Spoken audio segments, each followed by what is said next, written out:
సామెతలు 22వ అధ్యాయం 11వ వచనం.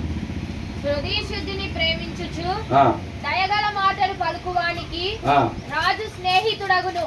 రాజు స్నేహితుడు అవుతారంట. ఎవరికి? హృదయ శుద్ధిని ప్రేమించుచు.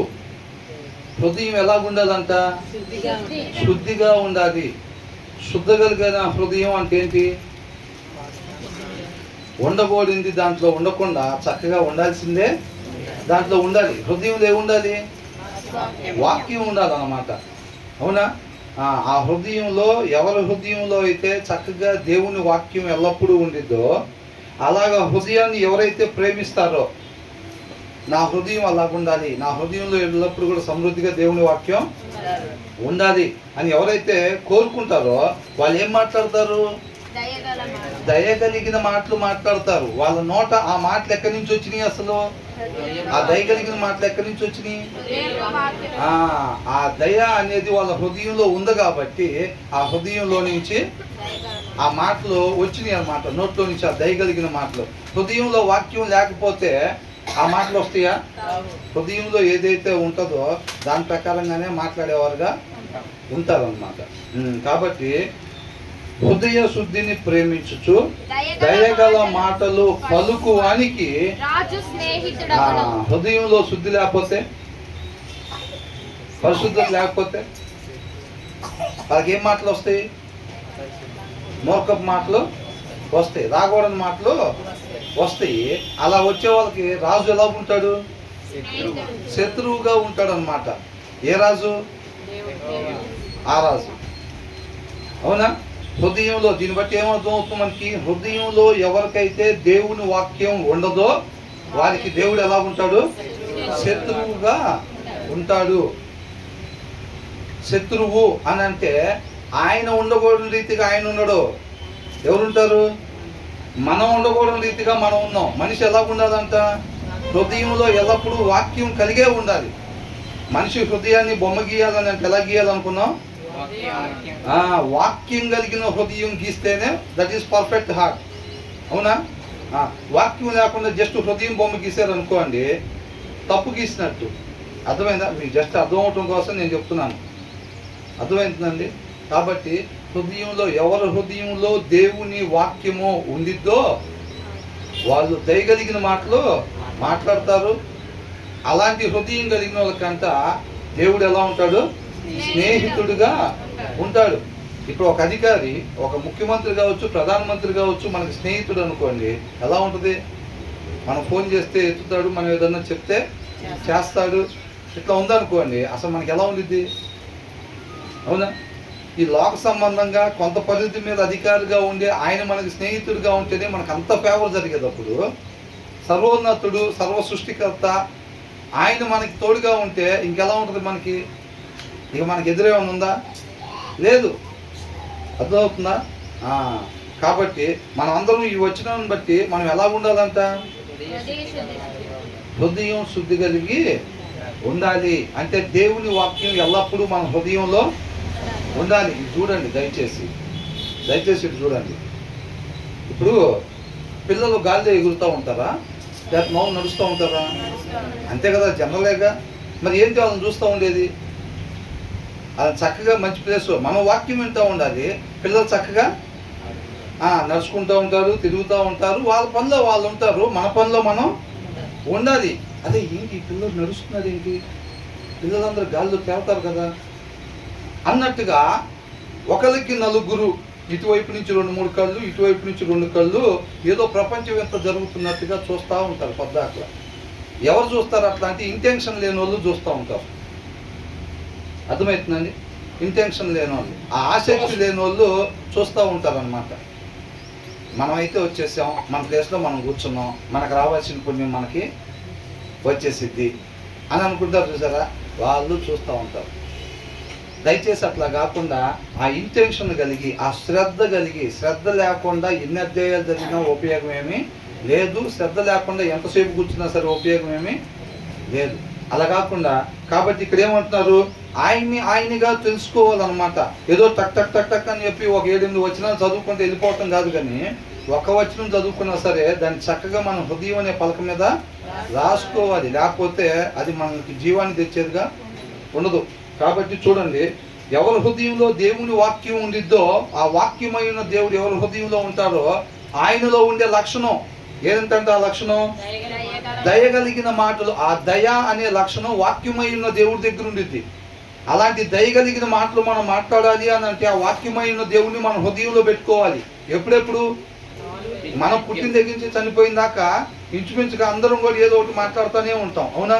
ఏది పడితే అది రాకుండా చక్కగా దయగలిగిన మాటలే రావాలి అని అంటే ఏం చేయాలంట? మనం ఎప్పుడు మాట్లాడినా దయగలిగిన మాటలే రావాలి అని అంటే మన హృదయంలో వాక్యం ఎప్పుడెప్పుడు ఉండాలి? ఎప్పుడూ ఉండాలన్నమాట. అలా ఎవరైతే ఎప్పుడు హృదయంలో దేవుని వాక్యం పెట్టుకుంటారో వాళ్ళు ఎప్పుడు మాట్లాడినా దయగలిగిన మాటలే మాట్లాడతారు. అలా మాట్లాడే వాళ్ళకి సర్వోన్నతుడు అంట ఎల్లప్పుడూ స్నేహితుడుగా ఉంటాడు. అంతే తప్ప హృదయంలో వాక్యం లేకుండా ఇక్కడికి వచ్చి పాటలు పాడినా, ప్రార్థన చేసినా, లేకపోతే ఇంకొకటి చేసినా, ఏదో ఒక గంట సేపు కూర్చున్నా, 2 గంటల సేపు కూర్చున్నా ఆయన స్నేహితుడిగా ఉండడు. ఈ రోజుల్లో జరిగే పొరపాటు ఏంటంటే మనం వచ్చేసేమా, మన ఇష్టానుసారంగా ఉన్నామా, వాక్యం చదవకుండా మనం ఉంటున్నా, మనమైతే చర్చిలోకి వచ్చాం కాబట్టి ఆయన మనకు తోడుగా ఉంటాడు అని చెప్పి వాళ్ళకు వాళ్ళు అనేసుకొని వాళ్ళు మోసం చేసుకుంటూ ఉంటారు. ఇప్పుడే చెప్పాను నేను, ఇప్పుడే చెప్పాను. చూడాల్సిన వైపు చూడండి. కాబట్టి ఏమనుకుంటారంట, వాక్యం చదవకుండా నేనైతే చర్చికి వస్తున్నా, దేవుడు నాకు తోడుకుంటాడు కాదనేది ఎవరు? అవునా? కాబట్టి ఎవరి కాళ్ళు అనేసుకొని మోసం చేసేసుకుంటూ ఉంటారు. మనం అందరం ఎవరి పిల్లలం అనగానే ఏమంటాం? దేవుని పిల్లలం. దేని బట్టి చెప్తున్నాం? అంతే. దేన్ని బట్టి ఏముంది? మా ఇష్టం, మా గురించి. మీ గురించి చెప్తుంటే గొడవ వేసుకోండి. మీరు నీతిమంతులు కాదు అని అంటే ఇంకా తెలిసిన విషయమేగా. 2 కర్రలు బడిసలు తీసుకొని వస్తారు. కాబట్టి మనం ఎవరి గురించి చెప్తున్నాం? మన గురించి చెప్తున్నాం. ఏమని? ఎంతమంది ఉన్నారో ఇక్కడ అంతమంది ఏమని చెప్తారు? మనం ఎవరి పిల్లలు అంటే దేవుని పిల్లలు. అంతే. వాక్యాన్ని అనుసరించే వాళ్ళు ఆయన పిల్లలు అంట. రేపు ఆయనతో పాటు యుగ యుగాలు ఉండేది వాళ్ళే. శరీరాన్ని ఎందరైతే అనుసరిస్తున్నారో వాళ్ళ అపవాది సంతానం అని రాసి ఉంది. అర్థమవుతుందండి? కాబట్టి మన హృదయంలో వాక్యం లేకుండా మనం దేవుడి పిల్లలు అని అనేసుకొని మనం మోసం చేసుకునే వారంగా ఉండకూడదు. అది చెప్తున్నారు అనమాట. ఎందరు హృదయంలో అయితే దేవుని వాక్యం ఉండిద్దో వాళ్ళు మాత్రమే దయగలిగిన మాటలు మాట్లాడతారు. హృదయంలో దేవుని వాక్యం లేకుండా కూడా దయగలిగిన మాటలు మాట్లాడవచ్చు. ఎలాగా? విశ్వాసం ముసుగు. ఏంటంట? ముసుగు. విశ్వాసం ముసుగేసుకొని వాళ్ళకి లోపలే ఉండదు. కానీ వచ్చిన తర్వాత ఏం చేస్తారు? చక్కగా మిగతా వాళ్ళకి లాగానే, అమ్మో ఇది చర్చి వల్ల, ఇది ఆదివారం చర్చికి వచ్చాను కాబట్టి చర్చిలాగా, అన్ని ఇళ్ళకి వెళ్తే వాళ్ళకిలాగా, ఎక్కడికి వెళ్తే అక్కడ ఓసలు వెళ్ళలాగా రంగులు మార్చుకుంటూ ఉంటారు అన్నమాట. వీళ్ళు ఎలా ఉండదంటే వీళ్ళేంటి అసలు విశ్వాసలా కాదా అని అంటే డౌట్ కూడా రాకుండా ప్రవర్తిస్తారంట. దాంతో ముందు వచ్చిన వాళ్ళు మనం చూసాంగా, అవునా? డౌట్ కూడా రాకుండా ప్రవర్తిస్తారు అట్లాగా. కాబట్టి అలా ముసుగులు వేసుకుంటే రేపు రోజున ఏమైందంట? శోధన ద్వారా ఆ విశ్వాసాన్ని పరీక్షించినప్పుడు ఏమైంది? ఆ శోధన, అదే విశ్వాసం కాలిపోయేదిగా ఉండిద్ది. అర్థమవుతుందండి? నిజమైన విశ్వాసం మాత్రమే నిలబడిద్ది. అంటే కోర్టు శాశ్వతమా? కోర్టు శాశ్వతం కాదు. ఆ విశ్వాసపు ముసుగు మనం వేసుకున్నామంటే అది శాశ్వతం కాదు. అక్కడ మోసం చేయలేము. అది పరీక్షించబడిద్ది. ప్రతి ఒక్కరి విశ్వాసం పరీక్షించబడిద్ది అన్నమాట. ఆ పరీక్షలో ఎవరి విశ్వాసం అయితే నిలబడిద్దో వాళ్ళు మాత్రమే రేపు నిత్య జీవంలోకి ప్రవేశిస్తారు.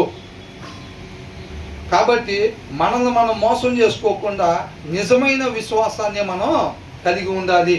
ఈ రాబోయే వచనాలు మనం చదువుకున్నప్పుడు చక్కగా ఉంటుంది. ఆ విశ్వాసం మనకి కలగాలి అని అంటే వాక్యము చదవాలి. ఆ నిజమైన విశ్వాసం మనకి కలగాలి అని అంటే, రేపు పరీక్షలో నిలబడే విశ్వాసం మనకి కలగాలంటే ఏం చేయాలంట?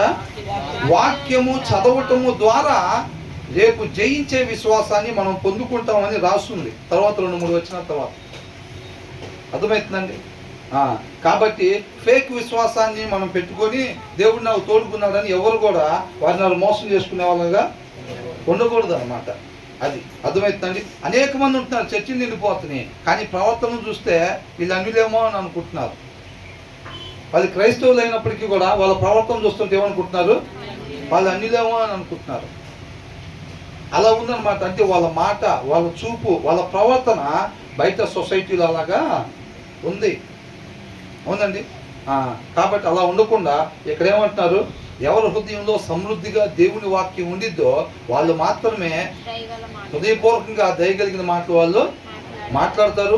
వాళ్ళకి మాత్రమే చెప్పాలి, వాళ్ళకి మాత్రమే దేవుడు స్నేహితుడిగా ఉంటాడు, అంతే తప్ప అందరికీ ఉండడు. ఎంతమంది అయితే మీరు అలా ఇష్టపడి ఆయన మాటని మీ హృదయాల్లో పెట్టుకుంటారో ఖచ్చితంగా వాళ్ళకి తోడుకుంటారు. దేవుడు సిద్ధంగా ఉన్నాడు. అందరి కోసం ఆయన ప్రాణాన్ని అర్పించాడు, కొంతమంది కోసం ఏమైనా అర్పించలేదు. దాన్ని మనం సద్వినియోగం చేసుకోవాలన్నమాట. అర్థమవుతుందండి. ఆయన కుమారుడు అనే తాడుని, రక్షకుడిని మనల్ని లోపలికి రక్షించడానికి వేసాడు. మనం పాపం చేసి మరణంలో పడిపోయాం కదా, ఆ గోతులో పడిపోయాం. మనం బయటికి రావడానికి ఆయన కుమారుడు అనే తాడుని పెట్టాడు. మన పక్కనే ఎలాడుతూ ఉంది ఆ తాడు. ఇక ఆ తాడును ఉపయోగించుకొని మనం పైకి వెళ్ళాలి. తాడు అక్కడే ఎలాడుతున్నా సరే, అంటే దేవుని వాక్యం మన దగ్గరే ఉంటున్నా సరే, ఆ వాక్యాన్ని చదవటం వల్ల ఏమైంది, నిజమైన విశ్వాసం మనకి కలిగిద్ది. దాన్ని అనుసరించాలని ఆసక్తి కలిగి ఆయన్ని ఆశ్రయిస్తాము. ఆశపడే ప్రాణాన్ని దేవుడు తృప్తిపరుస్తాడు, మనం పైకి వచ్చేటట్టుగా చేస్తాడు అనమాట ఆయన. అర్థమవుతుందండి. మనకు ఆ ఇంటెన్షన్ లేదనుకోండి, తాడు పక్కనే ఆధారుతూ ఉండిద్ది, మనం మాత్రం ఆ గోతుల్లోనే ఉంటాం. ఏదో ఒక రోజున ముగింపు వచ్చిద్ది. వచ్చినప్పుడు ఎక్కడికి వెళ్ళిపోతాం, నిత్య నరకాగ్ని. ఎందరైతే దాంట్లో నుంచి ఆ పాపం అనే ఊబిలో నుంచి బయట ఉంటారో వాళ్ళు మాత్రం దేవుడితో పాటు ఉంచుకుంటాడు. ఆ ఊబిలోనే ఎందరైతే ఉంటారో వాళ్ళు మాత్రం నిత్య నరకాగ్నికి తీసుకుని వెళ్ళిపోతారు. అవునా కదా? కాబట్టి మన ఎవరు కూడా మనల్ని మనం మోసం చేసుకునేవారుగా కాకుండా చక్కగా వాక్యాన్ని నిజముగా చదవాలి. అర్థమవుతుందండి. నిజంగా చదవాలి. అందరం కలిసి కూర్చోవచ్చు కాక రేపు అందరూ ఒకటే దగ్గర ఉంటామన్న గ్యారెంటీ లేదు. ఎందరైతే వాక్యాన్ని చక్కగా చదువుతారో వాళ్ళు మాత్రం దయగలిగిన మాటలు మాట్లాడతారు. వాళ్ళకే దేవుడు స్నేహితుడిగా ఉంటాడు. దేవుడు స్నేహితుడిగా నాకు ఉండాలని ఎంతమంది అనుకుంటున్నారు? అలా అనుకుంటున్నారు, చేతులు ఎత్తారు. దేవుడు నాకు స్నేహితుడిగా ఉండాలని నేను అనుకుంటున్నాను అని అంటే నేను వాటి నుంచి వాక్యం చదువుతాను అని చెయ్యెత్తినట్టు. అంతేనా కదా? ఎందుకంటే నేను వాటి నుంచి వాక్యం చదువుతాను అని అంటేనే అప్పుడే మనకు దయగలిగిన మాటలు వస్తాయి. ఆ వాక్యమైన దేవుడు మన హృదయంలో ఉంటాడు కాబట్టి అప్పుడే ఆయన మన స్నేహితుడిగా ఉంటాడు. నేను వాక్యం మాత్రం చదవనండి, దేవుడు నాకు స్నేహితుడిగా ఉండాలండి అని అంటే ఆ ప్రయత్నం జీవితకాలం చేసినా వ్యర్థమే. వాక్యం చదవకుండా దేవుడు తోడుగా ఉండాలి, స్నేహితుడిగా ఉండాలి అని మనం ఆశపడటం అది సోమరి ఆశ అన్నమాట. ఆశ నెరవేరిద్దా? ఆ ఆశ నెరవేరదు. ఆశ నెరవేరదు. కాబట్టి వాక్యము ఎల్లప్పుడూ చదవాలి. కొంతమంది అనుకుంటారు నాకు సారాంశం బాగా అర్థమైపోయింది కాబట్టి నేను ప్రతి బుక్ జాగ్రత్తగా ఒక 6 నెలలు సెలవులు పెట్టి ఇంటి దగ్గర 6 నెలల్లో శ్రద్ధ కలిగి మొత్తం చదివేస్తాను, నన్ను జీవితకాలం కాపాడిద్ది అంటే దేవుడు మరి ఎందుకని చెప్పాడు ఎల్లప్పుడూ చదవాలని? అవునా? అలాంటిగా కొంతమందికి అంటే అర్థం కాదు. 10 సార్లు చదివితే తప్ప అర్థం కాదు. వాళ్ళు చదవాలి 10 సార్లు బైబిల్. మనకెందుకు? మనం ఒక్కసారి ఇటు నుంచి ఇటు వెళ్ళామంటే ఇప్పుడు మన అసారాంశం మన జీవితకాలం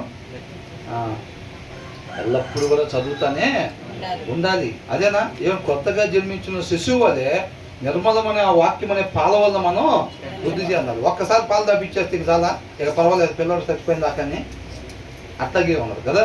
కాబట్టి చక్కగా మన వాక్యం చదవాలి. కాబట్టి ఇదేంటంటే ఆయనగా మనం తెలుసుకోవటము అంటే ఇక్కడికి వచ్చిన వాళ్ళకి ఇది అర్థమైంది.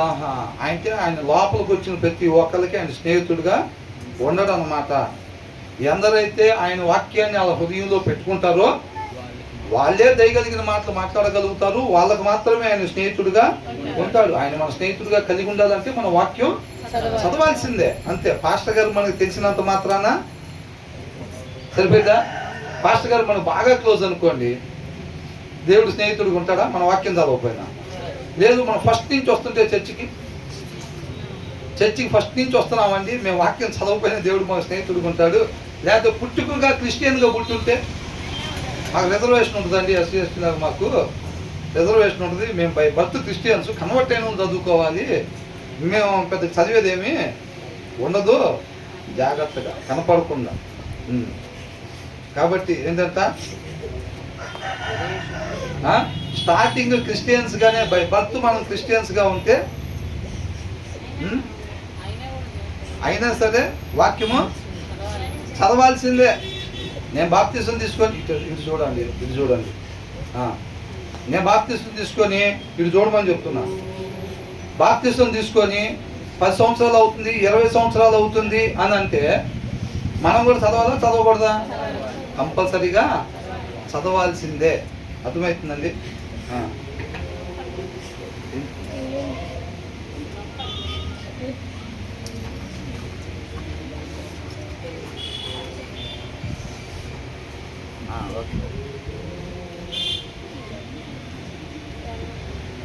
కాబట్టి దయచేసి మనం ఈస్టర్ పండగకి చర్చికి వెళ్ళాం కదా, క్రిస్మస్కి చర్చికి వెళ్ళాం కదా, గుడ్ ఫ్రైడేకి చర్చికి వెళ్ళాం కదా, మొన్న స్నాక్స్ పంచి పెట్టాం కదా, లేకపోతే మన 3 ఆరాధనకి వెళ్ళాం కదా, లేకపోతే ఇట్లా కానీ అంటే అట్లా కానీ దేవుడు తోడుకున్నాడని ఎప్పుడు కూడా అనుకోకూడదు.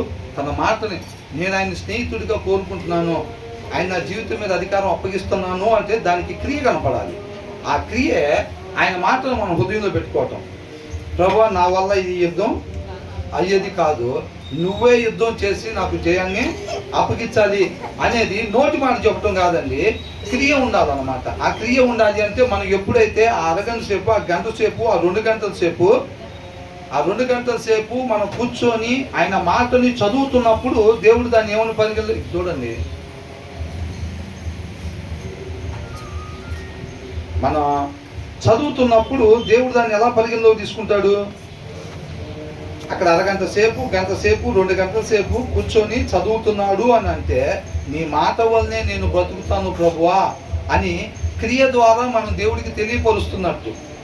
నోటి మాట మాత్రం అట్లాగా చెప్పేసి మనం బైబిల్ తీసి చదవట్లేదు అనుకోండి, నాయన నీ మాట వల్లనే బతుకుతాను ప్రభువా, ఒక్క మాట నాతో మాట్లాడు ప్రభువా, అవునా, రేపు నీతో పాటు యువయుగాలు ఉండాలి నాయన అని చెప్పి అన్ని మాటలు నోటితో పలికేసి బైబిల్ మాత్రం తీయట్లేదు అనుకోండి,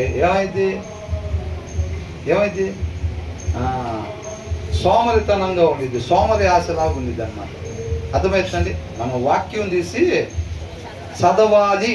ఆ చదవటం ద్వారా నీ మాట వల్లనే నేను బ్రతుకుతాను ప్రభువా అని మన క్రియ ద్వారా దేవుణ్ణి వేడుకుంటున్నట్టు. అది అర్థమవుతుందండి? మన క్రియ ద్వారా దేవుణ్ణి వేడుకుంటున్నట్టుగా. అంతేగాని మన క్రియ లేకుండా ఉట్టి నోటి మాట ద్వారానే మనం మాట్లాడితే కనుక ఉపయోగం ఏమీ లేదు. కొంతమంది బైబిల్ తీయకుండా నువ్వు నాతో మాట్లాడు ప్రభు, నేను బతుకుతా, మాట్లాడు ప్రభు, బతుకుతాను అంటారు. రెడీగా ఉన్నాడు ఆయన సిద్ధంగా. ఎవరింట్లో లేదు బైబిల్? ఉందా లేదా? ఆయన సిద్ధంగా ఉన్నాడు. నువ్వు నోటి మాట వరకు చెప్తున్నావు. నీకు నిజంగా ఇంటెన్షన్ ఉంటే, నిజంగా శ్రద్ధ ఉంటే ఆపుతుంది ఎవరు? టిఫిన్ ఇంపార్టెంట్ అనుకున్నాం, దాన్ని చేసాం. బ్రష్ చేయటం ఇంపార్టెంట్, దాన్ని చేసాం. మిగతా ఏమి ఇంపార్టెంట్, దాన్ని చేసాం. రాత్రి 11:30 దాకా మంచం ఎక్కేదాకా దీన్ని పట్టుకోలేకపోతున్నాం. ఎందుకు? ఇదంత ఇంపార్టెంట్ కాదనుకున్నాం. కానీ పొద్దున చర్చికి వెళ్ళినప్పుడు ఏం చెప్పాం? నీవే నా ప్రాణము ఏంటంట. అసలు పాట పాడమంటే ఇంకేం లేదు, ఇంకా నా సర్వస్వం నువ్వే, నా ప్రాణం నువ్వే, నువ్వు లేకపోతే నేను లేను, నిత్యం నిన్ను స్తుతిస్తా. ఎట్లా? నోటితో, కేవలం నోటితో. అందుకని మన జీవితాల్లో ఆశీర్వాదాలు చూడలేకపోతున్నాం. ఎందుకు? ఆయన మనకు తోడుగా లేడు, ఉన్నాడని మనం మోసం చేసుకుంటున్నాం. అర్థమవుతుందండి? కాబట్టి మన హృదయంలో ఎల్లప్పుడూ సమృద్ధిగా దేవుని వాక్యం ఉన్నట్లయితేనే హృదయపూర్వకంగా దయగలిగిన మాటలు మనం మాట్లాడతాం. అప్పుడే మనకి దేవుడు స్నేహితుడుగా ఉంటాడు. తర్వాత వచ్చిన యెహోవా చూపులు జ్ఞానము గల వానిని కాపాడును. ఎవరిని కాపాడుతాయి అంట చూసుకోవాలండి. ఆయనగా చక్కగా మనకి కనపరుచుకుంటున్నాడు ఆయన. అర్థమవుతుందండి? వాక్యం అంటే ఏదో వేరే వాళ్ళు వేరే చదువుకుంటారు, ఇంకొక కాస్ట్ వాళ్ళు ఇంకోటి చదువుకుంటారు, మనం దీన్ని చదువుకోవాలి. వాళ్ళు అక్కడికి వెళ్తారు శుక్రవారం, వాళ్ళు గురువారం అక్కడికి వెళ్తారు, మేము ఆదివారం ఇక్కడికి రావాలి. అది కాదండి భక్తి, అది కాదు భక్తి. అర్థమవుతుందండి? కాబట్టి ఇక్కడ ఏమంటున్నాడు? ఎవరికి అంట ఆయన ఎవరిని కాపాడతాడంట? ఆయన పుట్టి క్రైస్తవులు అందరిని కాపాడతాడా? చర్చి లోపల వచ్చి కూర్చున్న వాళ్ళని ఆదివారం పూట కాపాడతాడా? ఎవరిని కాపాడతాడు? జ్ఞానం గల వారిని మాత్రమే ఆయన కాపాడుతాడు. యెహోవా చూపులు జ్ఞానము గల వానిని కాపాడును. ఆ జ్ఞానం ఎక్కడి నుంచి వచ్చింది? వాక్యము చదవటం వల్ల జ్ఞానం ఆయన నోటి నుంచి వచ్చింది అన్నమాట. ఆయన నోటి నుంచి వచ్చేది వాక్యం. ఆ వాక్యాన్ని మనం చదివినప్పుడు మనకేమొచ్చిందంట? దేవుడి జ్ఞానం వచ్చింది. జ్ఞానం కలిగిన ప్రతి ఒక్కళ్ళు అన్నారు కదండి, నాకు లోక జ్ఞానం బ్రహ్మాండంగా ఉందనంటే వాళ్ళని కాపాడు. నువ్వు అనుకునేటట్టుగా నీకు కావలసినట్టుగా వాక్యాన్ని తీసుకుంటే ఆయన తోడుకున్నాడు. అర్థమవుతుందండి? దేవుని వాక్యం, దేవుని జ్ఞానం ఎంతమంది అయితే కలిగి ఉంటారో వారిని మాత్రమే ఆయన కాపాడతాడు. అర్థమవుతుందండి? వారికి మాత్రమే ఆయన ఆశ్రయ దుర్గంగా ఉంటాడు. దేవుని కాపుదల కావాలని ఎంతమంది అనుకుంటున్నారు?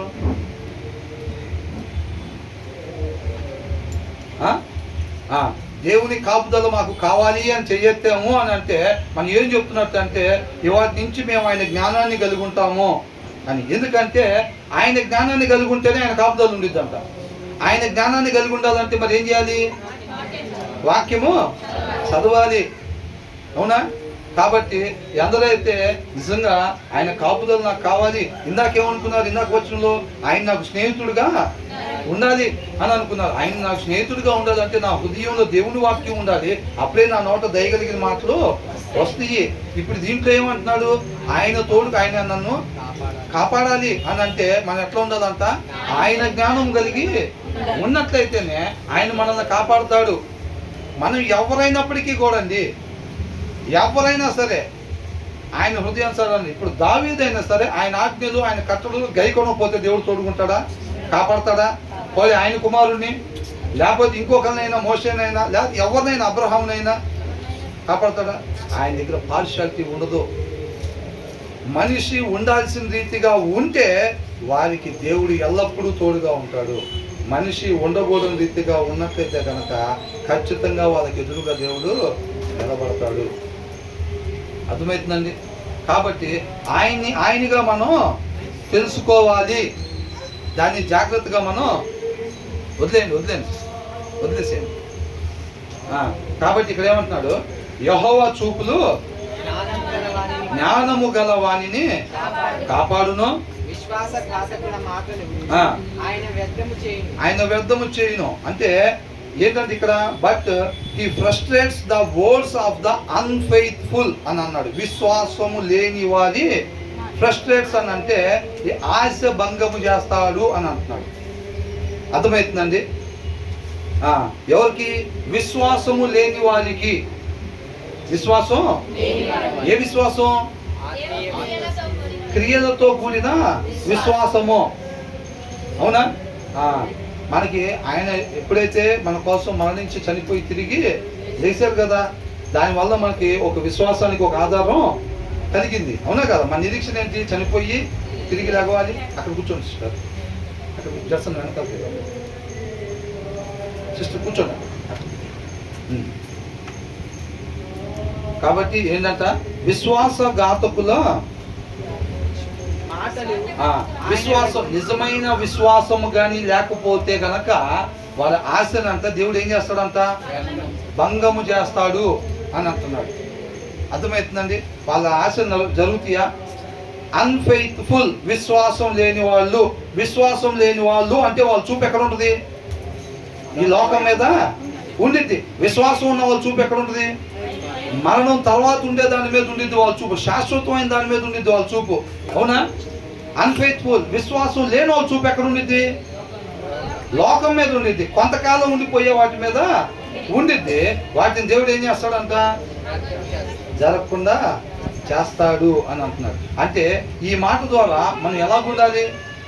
దేవుడి జ్ఞానం కలిగి ఆయన కాపుదలలో మనం ఉండాలిలే కానీ మనం విశ్వాసం లేని వారిగా ఉండకూడదు. వాళ్ళు ఏమనుకుంటారు? ఒక ఇల్లు కట్టుకొని ఇది ఎప్పటికీ ఉండిద్ది అనుకుంటారంట. అంతకుముందు మనం చదువుకున్నాం కదా లేఖనాల్లో. అందుకనే వాళ్ళు ఏం చేస్తారు? వాళ్ళు పేరు పెట్టుకుంటారు మ్యాన్షన్ అని. మొన్నే అనుకుంటున్నాం, సిస్టర్ వాళ్ళ కంపెనీ ఓనర్ గారు పెద్ద హౌస్, పైకి 3 ఫ్లోర్లు ఉంటే భూమి లోపల 3 ఫ్లోర్లు ఉండేది. నేను కూడా చూశాను. హౌస్ దగ్గరికి వెళ్ళి, లోపలికి రానియరు అనుకోండి, హౌస్ దగ్గరికి వెళ్ళి చూసాం. పైన 3 ఫ్లోర్లు ఉంటే భూమి లోపల 3 ఫ్లోర్లు అట్లా కట్టించుకున్నారు ఆయన కోసం. ఆ ఇల్లు ఉంది కానీ ఆయన మాత్రం లేడు. అర్థమవుతుందండి? వాళ్ళు ఏమనుకుంటారంటే మేము శాశ్వతంగా ఉంటాం, మేము ఇక్కడే ఉంటాం, మేము ఎప్పటికీ ఇక్కడే ఉంటామని అనుకుంటారు వాళ్ళు. అర్థమవుతుందండి. ఆ చీకటి వాళ్ళ కన్నులకి గుడ్డితనం కలుగజేయబడింది. అందుకే 65 సంవత్సరాలు అప్పుడు వాళ్ళ హాస్పిటల్కి వెళ్ళి 1 నెలన్నర ఉండి ఏదో ఒకటి చనిపోయి తిరిగి బతికిన తర్వాత కూడా మళ్ళీ వచ్చి ఏం చేస్తారు, మళ్ళీ లీటర్లో 4 లీటర్లు కలుపుతారు, కల్తీ కలుపుతారు. మళ్ళా 72వ సంవత్సరంలో ఒకసారి హాస్పిటల్కి పోవాల్సి వచ్చింది. మళ్ళా వెళ్ళి వచ్చిన తర్వాత కూడా ఇంకో 2 నెలలు ఉన్న తర్వాత కూడా మళ్ళీ బయటకు వచ్చి షాప్ దగ్గరికి వెళ్ళటానికి దేవుడు కృప చూపిస్తే మళ్ళీ ఏం చేస్తారు, మళ్ళా అది అర్థమవుతుందండి. కాబట్టి ఏంటంట, దేవుడి జ్ఞానం ఎందరైతే కలిగి ఉంటారో వాళ్ళకు మాత్రమే దేవుడు కాపాడుతాడు, వారిని మాత్రమే కాపాడుతాడు అన్నమాట. అవునా? కాబట్టి మన విశ్వాసం లేని వారుగా ఉంటే గనక, విశ్వాసం లేని వాళ్ళు ఎందరైతే ఏమేమి ఆశిస్తారో ఆ ఆశలు మొత్తం కూడా ఆయన భంగము చేస్తాడు అని అంటున్నారు అన్నమాట. కాబట్టి మనం ఎలా ఉండాలి, హృదయంలో ఎల్లప్పుడూ దేవుని వాక్యం కలిగి ఉండాలి, చక్కగా దయగలిగిన మాటలు మాత్రమే మనం మాట్లాడే వారంగా ఉండాలి. ఇక్కడ కూడా ఏంటంటే ఎల్లప్పుడూ దేవుడి జ్ఞానమే కలిగి ఉండాలి. దేవుడి జ్ఞానం కలిగి ఉండాలంటే ఆ జ్ఞానం దేవుడి మాటల్లో నుంచి వచ్చింది. కాబట్టి ఎల్లప్పుడూ వాక్యాన్ని చదివే వారంగా ఉండాలి. అది ఆయనగా తెలుసుకోవటం అండి. మీరు దయచేసి అపార్థం చేసుకోబాకండి. ఇప్పుడు ప్రసంగం లాగా దడదడమని చెప్పి మనం మాట్లాడుకోవటం లేదా అది ఇది కాదు. కానీ దేవుడు మనకిచ్చిన కృపను బట్టి ఏంటంటే ఆయనగా తెలుసుకునే దానికోసం ప్రయత్నం. నేను పోయినసారి కూడా అన్నాను కదా, ఇప్పుడు ఒకసారి చెప్పగానే కొంతమందికి అర్థమైనా సరే కొంతమంది ఒక 3-4 ధ్యాసుడు పెట్టకుండా ఉన్నప్పుడు ఏంటంటే మరలా దాన్ని చెప్పాల్సి ఉంటుంది, అన్నమాట. కాబట్టి ఈ ప్లేస్లో నుంచునే వాళ్ళు ఏంటంటే అందరూ చక్కగా విన్నారు, అందరికీ అర్థమైంది అని అనుకున్నప్పుడు మనం నెక్స్ట్ దాంట్లోకి వెళ్తాం. ఒకసారి చెప్పగానే అర్థమైన వాళ్ళు దయచేసి ఇసుకించుకోకుండా మరలా ఒకసారి ఎవరి కోసం మరలా చెప్పబడుతుంది అనేటట్టుగా ఓర్పు సహనం కలిగి ఉండండి. ఆ తర్వాత ఏంటి, సోమరి బయట సింహం ఉన్నది, నేను చంపబడుతును అను. సోమరి ఏమంటాడంట, అమ్మో బయట సింహం ఉంది, నేను కానీ బయటకు వెళ్ళానంటే చంపబడతాను అని అనుకుంటాడంట. అంటే ఏం చెప్తున్నాడు అక్కడ, దేవుడు పని చేసుకోవద్దని చెప్తున్నాడా? అది ఈ వచనం ద్వారా మనం ఏం నేర్చుకోవాలి, సోమరులాగా ఉండకూడదు. అర్థమవుతుందండి, సోమరులాగా ఉండకూడదు. వాళ్ళు ఏం చెప్తారు, ఏంట్రా పనికి పోలేదు అంటే ఏదో ఒక రీజన్ చెప్తాడు. ఏంట్రా హోంవర్క్ రాయలేదు అంటే వాళ్ళు లేజినెస్ వల్ల రాయలా, వాడు సోమర్తనం వల్ల వాడు రాయలా హోంవర్క్. వాడిని అడిగితే ఏం చెప్తాడు, ఆ ఫీవర్ వచ్చిందండి. ఫీవర్ ఆడికి రాదు, నిన్న ఫీవర్ రాకపోయినా ఏం చెప్తాడు, ఫీవర్ వచ్చిందంటాడు. ఆ కారణం చెప్తాడు. ఎందుకని, లేజినెస్. ఏం రాస్తాం లేదు ఇప్పుడు అని అంటాడు. వాక్యం నిన్న చదివారా బ్రదర్ అంటే అది చదువుతున్నాను దగ్గర బ్రదర్, నిన్న చదవలా. దేనికని, ఎందుకంటే బ్రదర్ నిన్న పలానా అక్కడికి వెళ్ళాల్సి వచ్చింది, ఇక్కడికి వెళ్ళాల్సి వచ్చింది, తర్వాత ఇది చేయాల్సి వచ్చింది. టిఫిన్ చేశారా బ్రదర్ నిన్న పొద్దున, చేసాం బ్రదర్ బ్రహ్మాండంగా. భోజనం చేశారా బ్రదర్ మధ్యాహ్నం, చేసాం బ్రదర్. సాయంత్రం డిన్నర్ చేశారా, చేసాం బ్రదర్ మర్చిపోయి మీరు అడగలేదు, 4 గంటల స్నాక్స్ కూడా తిన్నాం బ్రదర్. ఎన్ని పనులు ఉన్నా అయ్యాగలా. కానీ ఆత్మక ఆహారం మాత్రం కారణాలు అన్నమాట. అవునా? అంటే వాళ్ళు ఎవరు, ఆత్మీయ సోమరులు అని అంటున్నాడు. అలా ఉండకూడదు అని అంటున్నాడు. బ్రదర్ అడిగితే సిస్టర్ అడిగితే, పోనీ బ్రదరు సిస్టర్ కాదు, పరిశుద్ధాత్ముడు వాక్యం చదువులేదు అని అనుకుంటే పరిశుద్ధాత్మకి ఆ మాట చెప్పచ్చలేదు. ఏమాట, మనకు మనమే ఏమనుకుంటాం, అయినా ఇవాళ ఎక్కడ ఉంది తీరుబడి మనకే అర్థమైపోతుందిగా ఇవాళ మనకు చాలా పనులు ఉన్నాయని. అందుకని మన వాక్యం చదువులో దేవుడు కూడా అర్థం చేసుకుంటాడు. దయగలిగినోడు ఆయన, దయగలిగినోడే కాదు అట్లా. కాకపోతే అట్లాంటి సోమర్తనంగా ఉండి ఆయన అర్థం చేసుకుంటాడని చెప్పి నిన్ను నువ్వు మోసం చేసుకోకూడదు. ఆయన అలా అర్థం చేసుకుంటాడు దాన్ని. ఆయన మాట వల్లనే మనిషి బతికేటట్టయితే మొట్టమొదటగా లగంగానే చేసే పని అదే ఇదిగా. ఆ రోజు షెడ్యూల్లో ఏది మోస్ట్ ఇంపార్టెంట్ అనుకుంటామో ఆ పని వదిలిపెడతామా? ఇవాళ లాస్ట్ డే, రేపు ఫీజు కట్టడానికి రేపు లాస్ట్ డే అన్నారు అనుకోండి, మరి రేపు కట్టమా వదిలిపెట్టేస్తామా? డే కంప్లీట్ అయిపోయి టైం అయిపోయింది నాకు వదిలిపెట్టేస్తామా? వదలం. ఎట్టి పరిస్థితుల్లో దాన్ని పోయి కడతాం. మరి ఇది ఎందుకు చదవలేదు? ఇది జనాలకి చెప్పడం వరకు మోస్ట్ ఇంపార్టెంట్ లిస్టులో జనాలకి చెప్పే దాంట్లో ఉండిద్ది ఇది. కానీ మన అంతరంగంలో ఇంకో లిస్ట్ ఉంటుంది, ఆ లిస్టులో దీని పేరు లేదు. ఎవరన్నా అడిగారు అనుకో మీరు దినచర్య ఏంటండి అని అంటే దాంట్లో ఫస్ట్ జగన్గానే 3 గంటలు ప్రార్థన చేసుకుంటాం కదా. ఇది జనాలకు చెప్పే లిస్ట్ అనమాట. అది ఈయనకి ఇంకో లిస్ట్ ఉండేది లోపల. ఆ లిస్టు తీస్తే ఆ లిస్టులో ప్రార్థన ఉండదు, వాక్యం చదివేది ఉండదు. నేను అనిపించింది సార్కి ఇవాళ ఫ్రాన్స్ కర్రీ తింటే బాగుండిద్దని. పొద్దున్న 6 గంటలకి వెళ్ళి తేటం కూడా అయిపోయింది. ఎందుకంటే సార్ లిస్టులో ప్రథమంగా మోస్ట్ ఇంపార్టెంట్ అది ఉంది. రేపు ఆ డ్రెస్ వేసుకుని వెళ్ళాలి అక్కడికి, ఫ్రాన్స్ కర్రీ తిందాం అనిపిస్తుంది. లేకపోతే తర్వాత ఇంకా ఏం చేయాలి, పిల్లలకి ఇట్లా చేయాలి, అది గుర్తించాలి. లంగా జాకెట్ లేకపోతే ఏదో అంటారు కదా, చిన్నపిల్లలకి వేయాలని అనుకుంటారు కదా, అది గుర్తించాలి. కంపల్సరీగా అది స్టిచ్చింగ్కి ఇవ్వాలి. ఇది వీళ్ళ లిస్టులో ఇది ఉందన్నమాట. జనాలకు చెప్పే లిస్టులో 3 గంటలకి ప్రార్థన, 5 గంటల దాకా, 5 గంటల దగ్గర నుంచి 6:30 దాకా వాక్య ధ్యానం, తర్వాత ఏ పని అయినా. జనాలకు చెప్పే లిస్టులో అది ఉంటుంది, లోపల లిస్టులో ఇంకోటి ఉంది. అందుకనే మనం చదవము. చర్చిలో మనం చూస్తే ప్రతి ఒక్కరు ఏమనుకుంటారు, ఒకరి ప్రవర్తన ఒకరు మీరు గమనించినట్టయితే కంపల్సరీగా 3 గంటలకు లేచి ప్రార్థన చేసుకుంటారు అనుకుంటా, తర్వాత కనీసం వాక్యం చదువుకుంటారు ఒక గంటసేపు అన్నట్టుగా ఉంటుందా లేదా? అందరి ప్రవర్తన ఒకరినొకరు చూస్తే అందరి ప్రవర్తనలు అంతే ఉంది. ఈ వారంలో 5 రోజులు ఎవరు చదివారు వాక్యం చేతి తెస్తున్నానంటే ఎలా ఉండిద్ది? అందుకే మీరు అట్లా చేస్తేనే, అవునా? కాబట్టి మనం అట్లా మనల్ని మనం మోసం చేసుకునే వాళ్ళు ఉండకూడదు. ఎందుకని అంటే ఎక్కువ శాతం జరుగుతుంది అదే.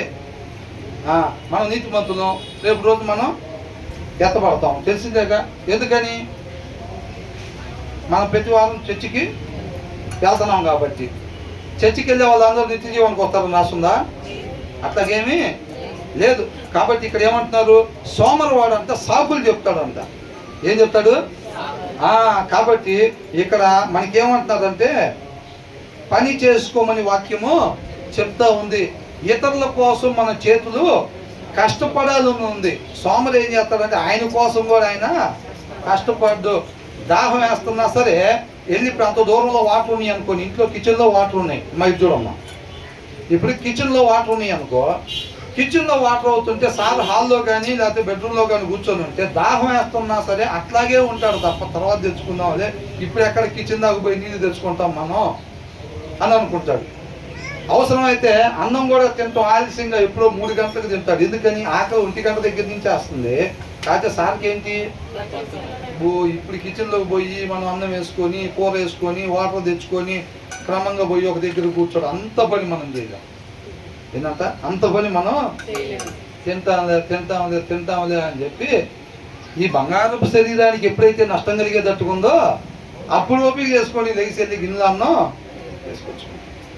వాళ్ళు ఇతరుల కోసం కష్టపడి వాళ్ళకి పెట్టేది కాదు, వాళ్ళ కోసమే వాళ్ళు బయటికి పోయి పని చేసుకోకుండా అంత. సోమరు ఏం చెప్తాడంట, బయట సింహం ఉందంటాడంట.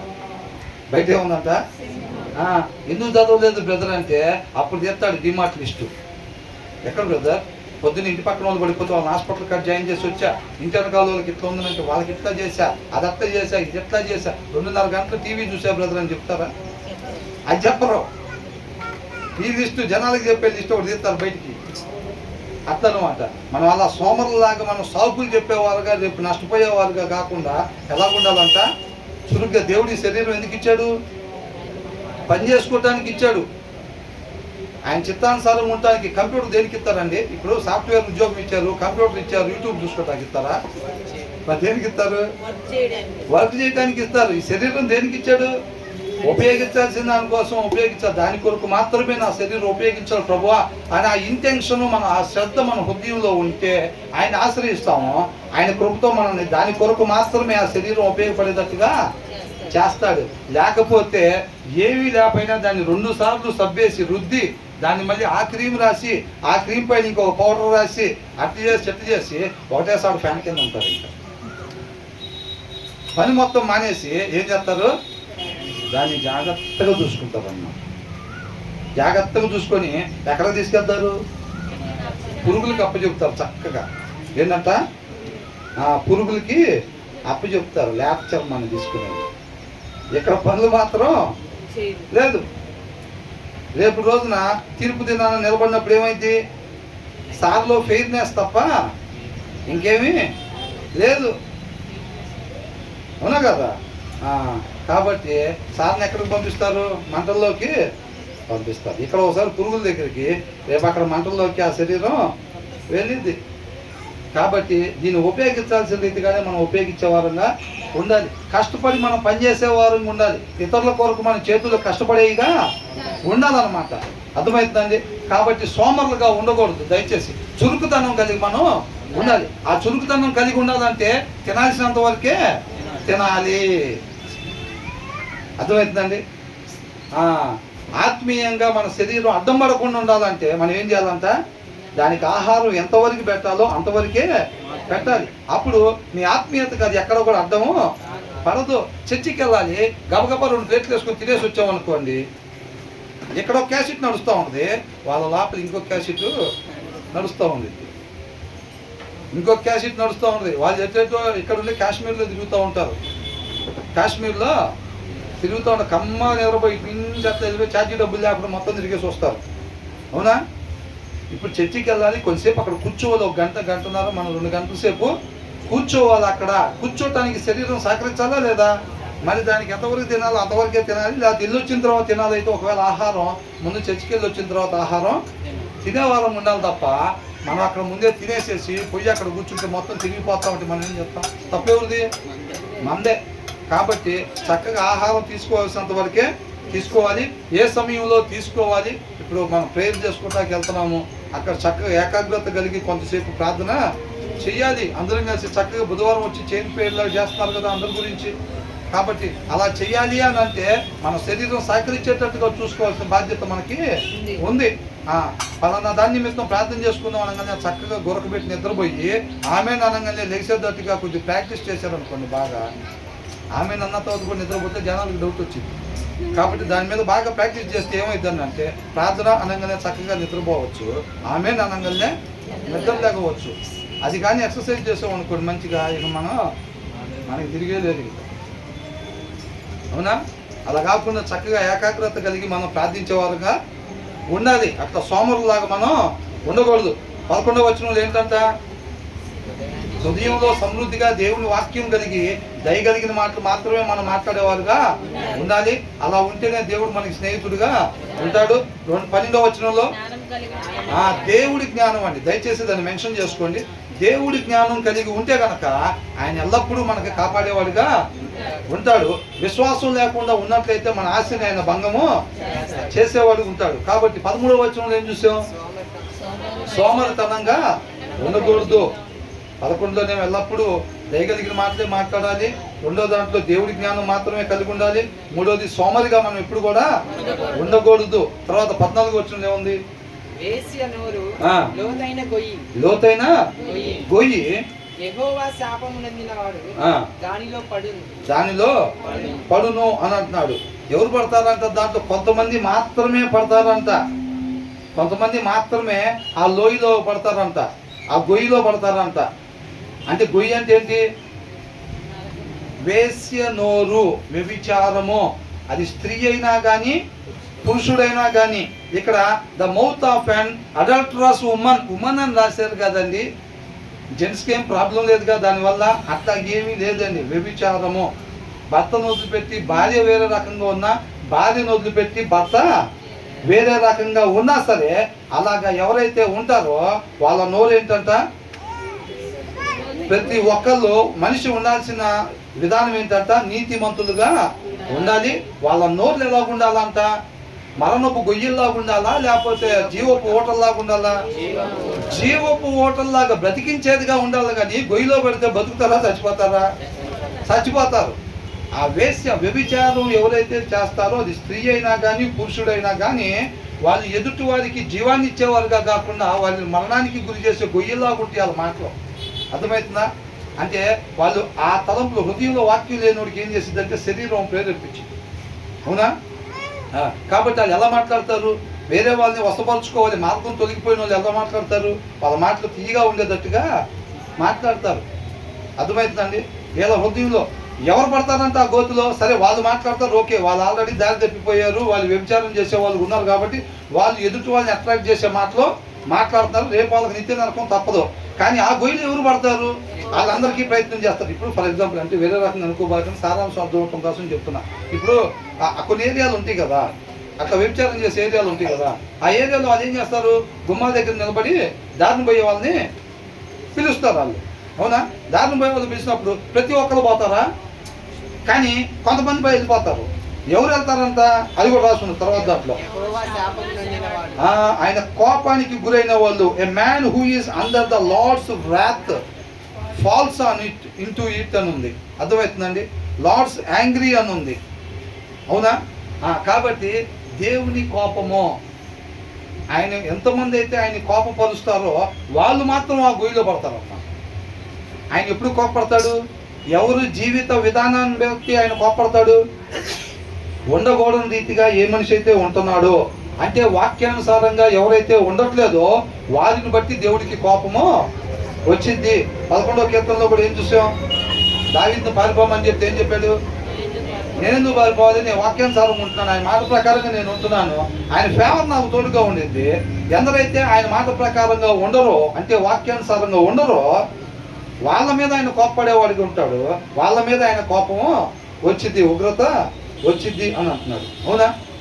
ఎందరైతే వాక్యానుసారంగా ఉండరో వాళ్ళు ఆ మాటల్లో పడిపోతారు. కొంతమంది ఇంటి పక్కన వాళ్ళు కావచ్చు, ఇంటి వెనకాల వాళ్ళు కావచ్చు, ఆఫీస్లో వాళ్ళు కావచ్చు, పొలం పని దగ్గర కావచ్చు, కొంతమంది దారి తప్పిపోయిన వాళ్ళు ఉంటారు. ఉంటారా? ఉండరా? అపవాది సైన్యం ఉంటారు, వాళ్ళు పరిచర్యలో బిజీగా ఉంటారు వాళ్ళ దాంట్లో. అవునా? 10 మందిని పడగొట్టాలని వాళ్ళ చూపులు ఎట్లుంటాయి? అది మగవాళ్ళైనా ఆడవాళ్ళైనా అండి. అర్థమవుతుందండి? కాబట్టి వాళ్ళ చూపులు ఎట్లుంటాయి, వాళ్ళ మాటలు ఎలాగుంటాయి, వాళ్ళ ప్రవర్తన ఎలాగుండిద్ది? అవునా? లిమిట్స్ దాటి ముందుకి మాటలు, లిమిట్స్ దాటి ముందుకి చూపులు, లిమిట్స్ దాటి ముందుకి ప్రవర్తన ఉండిద్దా లేదా? మరి అలాంటి దగ్గర నీతిమంతుడు, ఇప్పుడు యోసేపు దగ్గరికి వచ్చిందా లేదా పరిస్థితి? ఆమె ఆలోచన అట్లుంది. ఈయన నిలబడ్డాడా లేదా? ఈయన నిలబడ్డాడు. ఎందుకని? ఈయన జీవిత విధానం ద్వారా దేవుడికి కోపము లేదు కాబట్టి ఈయన నిలబడ్డాడు. ఆ గొయ్యిలో ఎవరు పడతారు అని అంటే, ఎవరు జీవిత విధానం ద్వారా దేవుణ్ణి కోపపరుస్తారో వాళ్ళు ఆ గోతిలో పడతారు. అర్థమవుతుందండి? కాబట్టి ఎలా ఉండాలంటే మనం ఇక్కడ మొట్టమొదటిగా మనం వ్యభిచారం చేసేవారంగా ఉండకూడదు. వ్యభిచారం అంటే ఒక వ్యభిచారమేనా అంటే కాదండి. 10 ఆజ్ఞల్లో ఏంటంట, ఒక్క ఆజ్ఞ చేయకపోయినా సరే మిగతా 9 ఆజ్ఞలు చేయనట్టే. ఎందుకంటే వ్యభిచరింపవద్దని చెప్పిన ఆయన దొంగతనం కూడా చేయొద్దని చెప్పాడు కదా అని చెప్పి దాంట్లో మెన్షన్ చేశారు. అవునా కదా? కాబట్టి వ్యభిచారం అన్నారు. మనం మందు తాగొచ్చు అనుకుంటలే, తాగచ్చా? ఉండకూడని రీతిగా ఉండకూడదు అని ఆ వాక్య సారాంశం అన్నమాట. చెయ్యకూడదు. ఇప్పుడు ఈ వ్యభిచారం చేసే వాళ్ళు దానికి సంబంధించిన మాటలు మాట్లాడతారు, ఎదుటి వాళ్ళని అట్రాక్ట్ చేయడానికి దాంట్లో పడగొడతాయి. ఈ మందు తాగేవాడు ఏం చేస్తాడు? దానికి సంబంధించిన మాటలు మాట్లాడు. అదే నెంబర్ 1 గ్లామర్ వచ్చిద్దిరా. ఏమొచ్చిద్దంట? నెంబర్ 1 గ్లామర్ వచ్చిద్దిరా. బాగా ఎనర్జెటిక్గా ఉంటావురా, మజిల్స్ వస్తాయిరా, అదే కలర్ వస్తావురా. ఏంటంట? అవతల వాడు దేనికోసం తాతలాడుతున్నారో అది దాగటం వల్ల వచ్చిందని చెబుతాడు. వాడు ఎత్తు పెరుగుదాం అనుకుంటున్నాడు, నేను పొట్టోళ్ళు లాగా హైట్ పెరగాలని చూస్తున్నాను ఎప్పటి నుంచో అంటే వాడు ఏం చెబుతాడు? అదే ఇది దాగితే హైట్ పెరుగుతారా? ఎందుకు అనుకుంటున్నావు? వాళ్ళందరూ అంత హైట్ ఉండేది సినిమా యాక్టర్లో, అది దాగటం వల్ల కాదు ఉండేది, అంత హైట్ ఉండే వాళ్ళని తీసుకుంటారు దాంట్లో. అవునా? ఏం చెబుతాడు? ఇది అయితే హైట్ పెరుగుతారు అనగానే అయితే మనకు కూడా ఒకటి చెప్పు అంటాడు. అది తాగితే రంగు వస్తారా అనగానే అయితే ఏం చెప్తాడు? మనకు కూడా ఒకటి చెప్పు అంటాడు. ఎందుకని? ఈయన దగ్గర దేవుడి జ్ఞానం లేదు కాబట్టి. నిజంగా వస్తారో లేదో బైబిల్ ఏమన్నా వస్తుంది, మీరు ఎంత ప్రయాసపడినా మీ ఎత్తు ఒక మూరెడు పెంచుకోగలుగుతారా అని అంటున్నాడు. అంటే పెరుగుతాం మెరగమా? ఏం లేదు. అవునా కదా? కాబట్టి ఇక్కడ ఏమంటున్నాడు? అలా ఉండకూడని రీతిగా ఎప్పుడు కూడా ఉండకూడదు. వాక్యం చెబుతా ఉంది. అది భర్త అయినా కావచ్చు, భార్య అయినా కావచ్చు, పురుషుడైనా కావచ్చు, స్త్రీ అయినా కావచ్చు, వ్యభిచారం చేసేవారుగా ఉండకూడదు. ఉంటే మాత్రం రేపు నిత్య నరకాగ్ని తప్పదు. ఆయన కృపను బట్టి మనం గాలి పీల్చుకుంటున్నాము అని అంటే ఇంకా ఆయన కృప మన మీద చూపిస్తున్నాడు. అర్థమవుతుందండి? ఎవరైనా సరే మనం తప్పులు చేస్తున్నాము అనే ఆలోచన ఉంటే మనం ఇంకా సజీవులుగా ఉన్నాము అని అంటే ఆయన కృప ఇంకా మన మీద ఉన్నది. ఆయన కృప మన మీద ఉండంగానే దాన్ని మనం సద్వినియోగం చేసుకోవాలి. సద్వినియోగం చేసుకోవాలి అని అంటే ఆ గాలి పీల్చుకోవటం ఆగిపోయే లోపలే, ప్రభువా నేను పలానా తప్పు చేస్తున్నాను, నన్ను క్షమించు ప్రభువా, ఇక మీద ఎప్పుడు కూడా నేను ఆ తప్పు చేయకుండా సహాయం చెయ్యని హృదయపూర్వకంగా మనం కోరుకున్నట్లయితే కనుక, అవునా? నినివే పట్టణస్తులంతా ఏం చేశారు? వాళ్ళు ఖచ్చితంగా ఉగ్రతకి గురి కావాల్సిన పనులు వాళ్ళు చేశారన్నమాట. అవునా? ఖచ్చితంగా పనిష్మెంట్కి అర్హులైన పనులు వాళ్ళు చేశారు. అయినప్పటికీ కూడా అన్ని సంవత్సరాలు వాళ్ళు చేస్తున్నా సరే వాళ్ళు ఇంకా సజీవులుగా ఉన్నారు. ఆయన కృప ఉంది కాబట్టి ఉన్నారు. చివరిలో ఆయన పంపించినప్పుడు ఏం చేశారు? వాళ్ళు సరి చేసుకున్నారు. ఆయన కృప ఉండంగానే సద్వినియోగం చేసుకున్నారు వాళ్ళు. ఇవాళ మనం కూడా ఏదైనా సరే వాక్యాన్ని ఇటు చూడాలండి, ఇటు చూడాలి.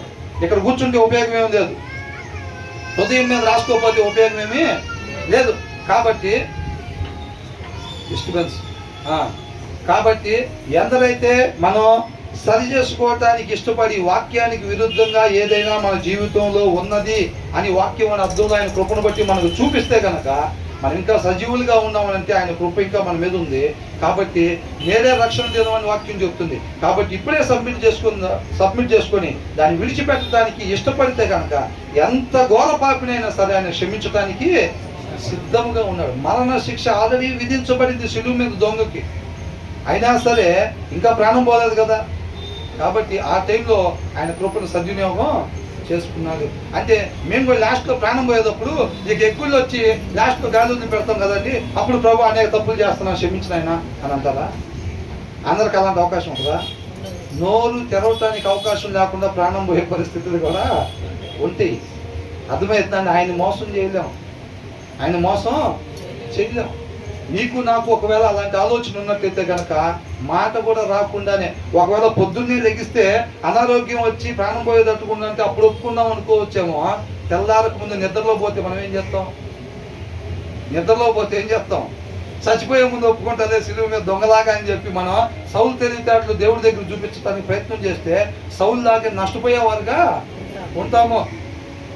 కాబట్టి ఆరోగ్యం బాగోకపోతే హాస్పిటల్ ఏదో ఒకటి యాక్సిడెంట్ అయినా సరే కనీసం దారిలో హాస్పిటల్కి తీసుకెళ్ళే దగ్గర వేడుకోవచ్చులే అని అనుకుంటే స్పాట్లో చనిపోయే వాళ్ళు లేరా? స్పాట్లో చనిపోయే వాళ్ళు ఉంటారు.